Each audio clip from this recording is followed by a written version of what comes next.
Last week, Stanford University announced that students of families who make less than $145,000 a year won't have to pay tuition, which normally runs about $46,000 a year.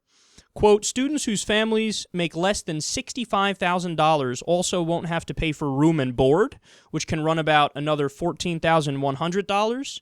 Scholarships or grants will cover the costs instead, and the school has a $21 billion endowment. The thresholds were previously $100,000 for free tuition and $60,000 for free room and board. So obviously they raised the numbers up a little bit here. They say students will still have to contribute at least $5,000 a year from part-time work during the school year, working during the summer, and or savings. 77% of undergraduates leave Stanford without student debt. So that speaks very well on them. I give them a lot of credit for that. That's fantastic. Also, Princeton offers free tuition to parents who make less than $120,000 a year and free room and board to those who make under $60,000. Harvard and Yale make tuition free for families who make less than $65,000. So there's some precedent for this. And also, as we discussed recently, this is a story that didn't get much traction, but it's stunning because it should. Tennessee already started a program that gives all of the state's high school graduates free tuition at a 2-year community college. So one of the most conservative states in the country decided, on the issue of education, fuck it, let's be socialists. 2 years free community college.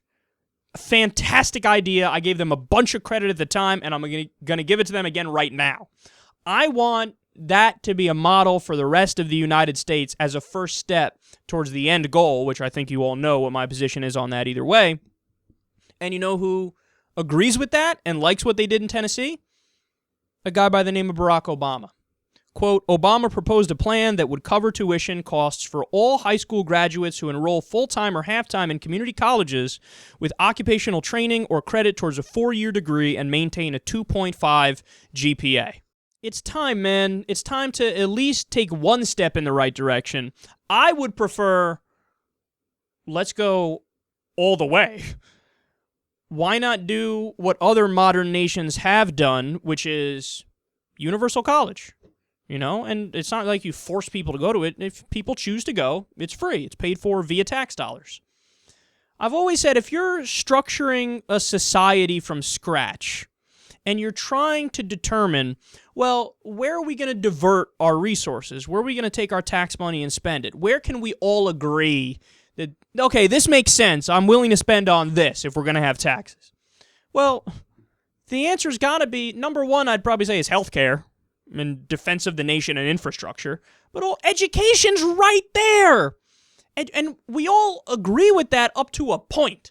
See, up right now in the U.S., there's public school, totally tax-funded public school up through high school. But, people's brains shut off after that, in the sense that people look at it and go, yeah, but not college, though. That'd be crazy to keep having education that's tax-funded. Why? Why is that crazy? It's not crazy at all. It's no more crazy than if we used to have a system where only middle school is funded, and then somebody says, we should do high school also. That makes sense. That's smart. Why not go the next step and do the same thing for college? And the student loan debt crisis is a tremendous issue that, again, people don't talk about nearly as much as they should. Because we have over $1 trillion in student loan debt. If you wipe that slate clean, do you realize how much more capital there is that the younger generation now will be willing to spend on, we're going to get a new house, we're going to get a new car, we're going to, purchase more things, take more vacations. We just have more money now because we're not paying back a loan, which, by the way, we can't even file for bankruptcy on. There are people in Congress still paying off their student loans. We've covered stories on the show where there's senior citizens who are like, yeah, I'm still paying student loans. What the fuck are we doing, man? This is not something that you see in other modern nations. Germany briefly went to a system that was more like the U.S. They went back immediately. They're like, oh, this is a disaster. Everybody's in debt. Nobody's happy. The job prospects aren't better. This is just stupid.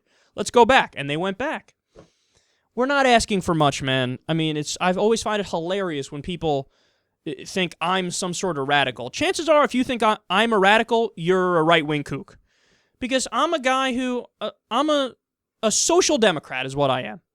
I'm the last stop on the train that's moving towards socialism. I'm the last stop in capitalism before you get to socialism.